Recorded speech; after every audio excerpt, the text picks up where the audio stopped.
What's up mga kababs? Yesterday po, Sunday, nakatanggap po ako ng laptop for update sa Windows 10. So, ang nagbigay po ito yung kaibigan po namin sa Farmers Plaza. And I told her na since Monday ECQ up to Sunday, I have the whole week for myself na gawin ito. No? So, sabi ko, bukas ko na lang ibibigay sa kanya, that is today, Monday, no? So sabi ko, wala namang gagawin para ito na lang gawin ko maghapon, and then dadalo na sa bahay niya, padala lang ko naman po, ano? So, but unfortunately, kanina umaga ko po ito ginagawa, no? So nabanggit ko na rin po sa live streaming ko na yung laptop po na ginagawa ko, kahit na gawin ko, kahit na gumamit na po ako ng USB bootable na UEFI, USB bootable na legacy, at another USB bootable na single OS lang. Still, I end up with previously kanina ng umaga po, I end up with a blank Windows 10 logo, no? Na kahit na isang oras na, hindi pa rin gumagalaw. And ngayon pong hapon, when I tried, I end up with a black screen, pero nakailaw siya, no? So, well, kanina umaga sabi ko, one way or the other po, kahit anong mangyari, po-format ko, i-update ko itong laptop na to, no? So, and how do I do that? No? So, ngayong hapon po, ang ginawa ko po, at ito, ibibigay ko rin po yung technique ko. Dahil, alam ko marami po ang kahit pa paano, namamangha, humahanga po sa abilidad ni WhatsApp, bakit parang, andan ko alam, no? Parang kahit ano yata itanong, kahit pa paano may naisasagot si WhatsApp, no? So, but basically guys, even when I was in Dubai, kahit na yung mga amo ko doon na Australiano, namamanga sa akin bakit kaya kong gawin yung mga itinatong nila. But one thing hindi nila alam, may isang bagay siguro sila hindi sa akin alam. Si WhatsApp ba po, isa lang ang abilidad, marunong po. Kaya po ng tanong ni Sir Lloyd kanina, no? Kung meron daw bang libro or merong mga materialis na kakailangan para matuto, mas madaling matuto or mas magaling na matuto sa paggawa po ng laptop or kahit anong gadget na gawin. Sabi ko sa kanya, isa lang ang bagay na kailangan alam.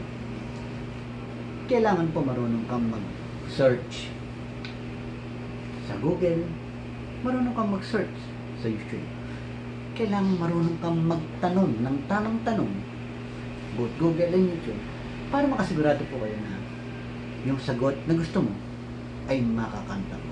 At yan po ang ginawa ko sa problema nito. This one is a Samsung RC510. It's an i5 first gen.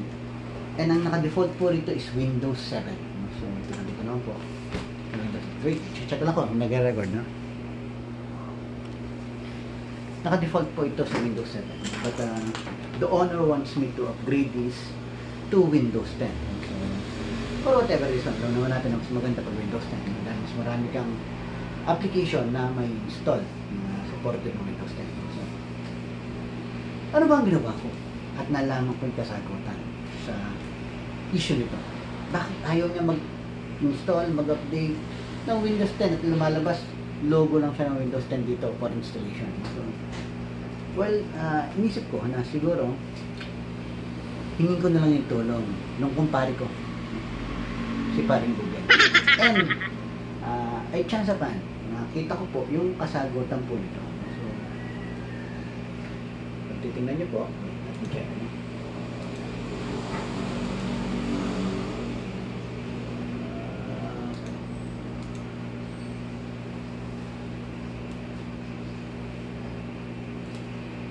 Record ko lang po para kahit paano maisalba ko, maisama ko sa ano.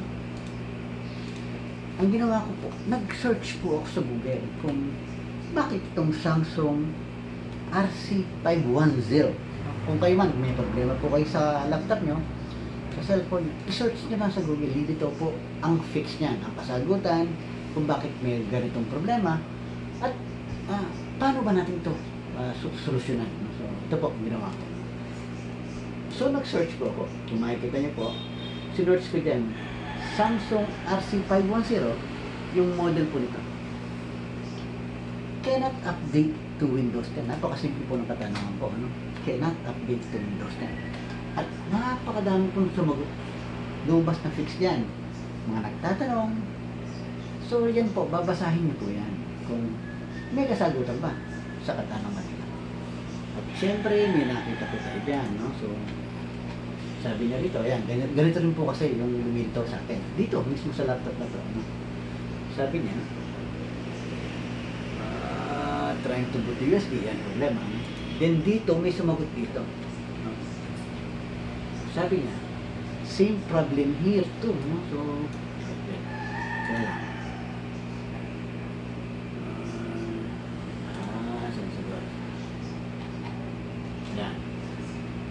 Sabi niya, try to upgrade in many ways, between 20 to 30 times, napakatagal.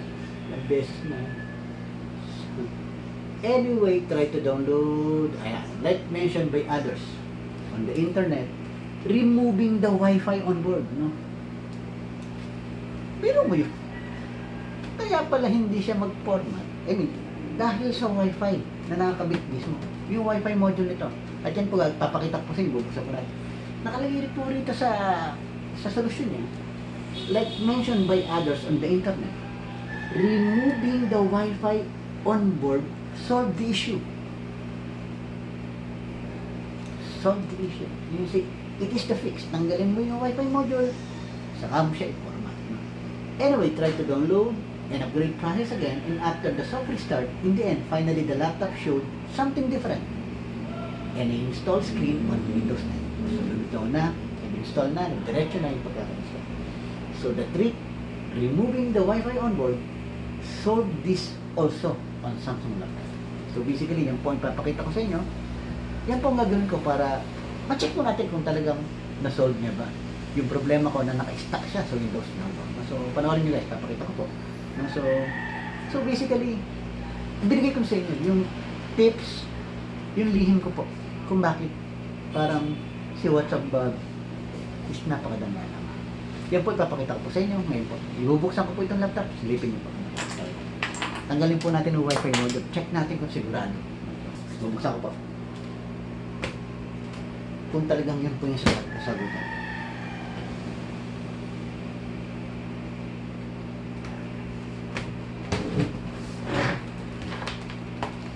No Wi-Fi module ito. Sana po hindi masyadong malalim pagkakalagay ng Wi-Fi module. Kailangan po natin pip, magnet, saka yung screw. Hopefully natin ito po yung Wi-Fi module.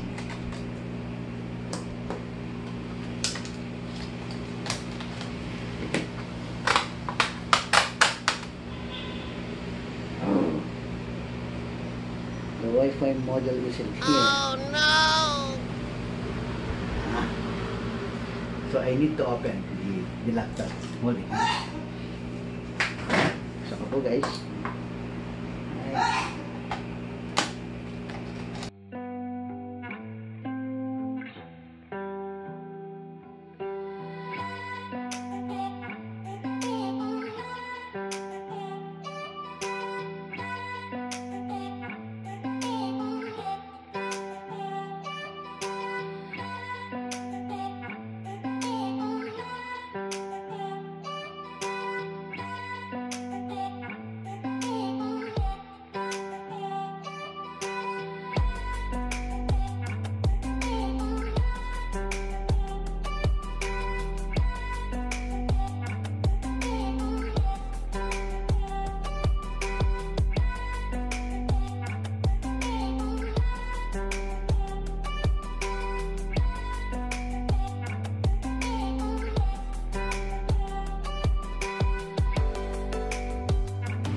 dissolve.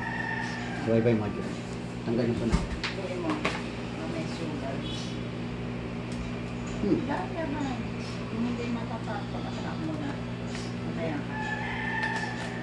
Yan. Lapit mo sa'yo yan. Yan. Kanya sa magganito. Hindi ko nang masukal. Masukal. Pang ano natin. Ang ganon.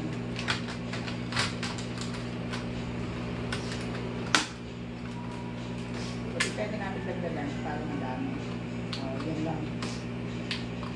Ako ko nagagilid. That's it.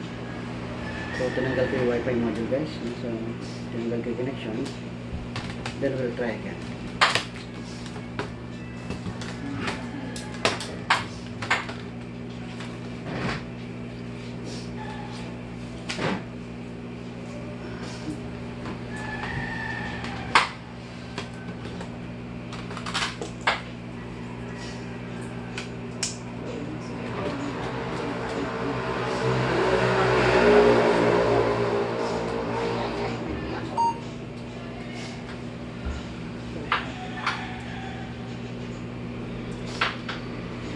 Sir.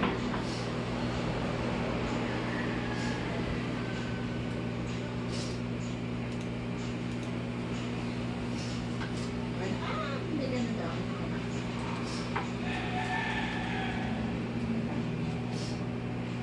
64 bit.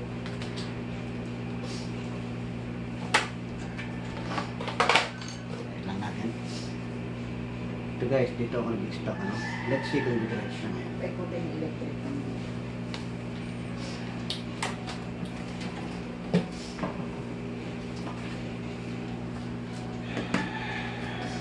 Pag yan dumiretso, it means success. So hopefully, Ginagawa niya. fit, Basta just na yata yan. nagparamdam na po. Dumiretso na. Ayan, So do format natin si guys, balikan ko po. So it means success po talaga na pag ni-remove yung Wi-Fi module, tama po yung sinabing solusyon sa Google. No? So yun guys, no? So basically pumasok na po siya sa format process. So diretso po natin ito ngayon. Then, let's see what happens. Sila ng patapos ko lang.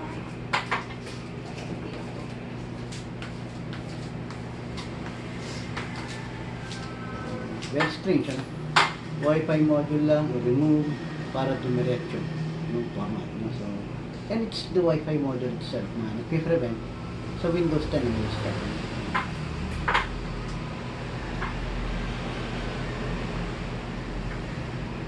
So, I'm good to go. Pwede ko nang burahin ito kasi na-format ko naman. Ay, na-backup ko naman po yung file. So it's not an issue anymore. Pwede ko na i-format ulit yan. So, we'll just create another partition. So, Ano gusto mo gawin ko? Saan gigs? My gigs. let's do the technique.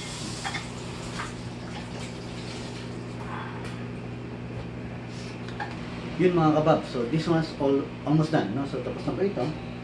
So next na natin.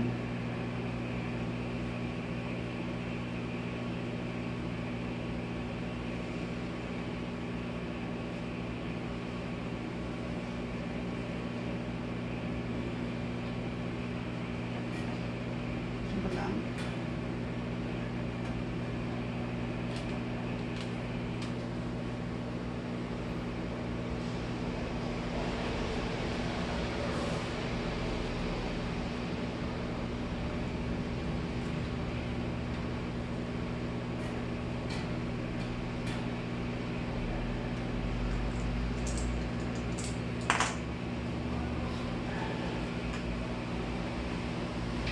Yun guys, so from Windows 7 to Windows 10, na-update po na siya. Na-update po natin siya.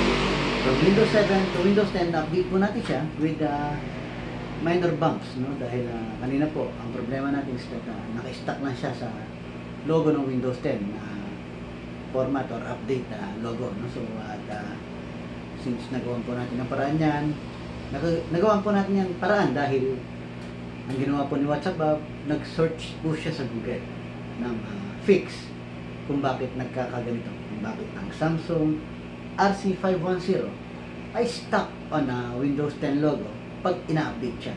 So, at napag-alaman po natin na ito po ay dahil sa Wi-Fi module niya na nakalagay sa motherboard. So, sabi po, payo po ng mga nagsalita po sa forum is alisin yung Wi-Fi module dahil ito po ang nag-prevent. Ito yung humaharang para ma-update po, para ma-install ang Windows 10 sa laptop na ito. At yan po ang ginawa natin, binuksan po natin ang laptop, tinanggal po natin yung pagkakakonect po ng Wi-Fi module, at yan po, nagdire-diretso na po siya. So, kahit pa paano po, mapapasaya ko na po yung kaibigan po, si Miss Jackie, na siya nga nagpagawa po ng laptop nito. At piliin niya po ako this afternoon, no, kung gawa na po. At sabi ko sa kanya, updating pa lang, no? So, sabi ko, bukas ko na lang dadalhin pag natapos na dahil gabi na. Inabutan na po tayo ng curfew. No? So, yun lang guys, no? So, sana po kahit paano po ito pong binahagi ko po sa inyong vlog, binahagi ko po sa inyong tips ni WhatsApp Bob, tricks ni WhatsApp Bob, technique ni WhatsApp Bob, tutorials ni WhatsApp Bob, solutions na nakita po ni WhatsApp Bob sa Google ay malaking tulong po in case po na kayo po ay magka-problema sa pagpo-format po, mag-update po ng inyo pong computer, ng inyo pong laptop from Windows 7, from Windows 8 to Windows 10. So, there's no really, wala po talagang universal na technique sa lahat po ng problema natin sa gadgets. Wala talagang tamang kasagutan sa mga katanungan natin. Pero merong isang site, merong isang application, ito po ang Google, na pwede natin paghingan po ng kasagutan sa bawat katanungan na atin pong iniisip. So, ito po ang ginawa natin sa Samsung laptop. Yun lang guys, maraming salamat po sa panonood at pakikinig sa vlog ni WhatsApp Bob, Samsung RC510 update from Windows 7 to Windows 10. So, huwag po kayo magsasawa. So, sabi ko na bawat po vlog, videos, tutorial na ibinabahagi ko sa channel ito ay malaking tulong po. Okay.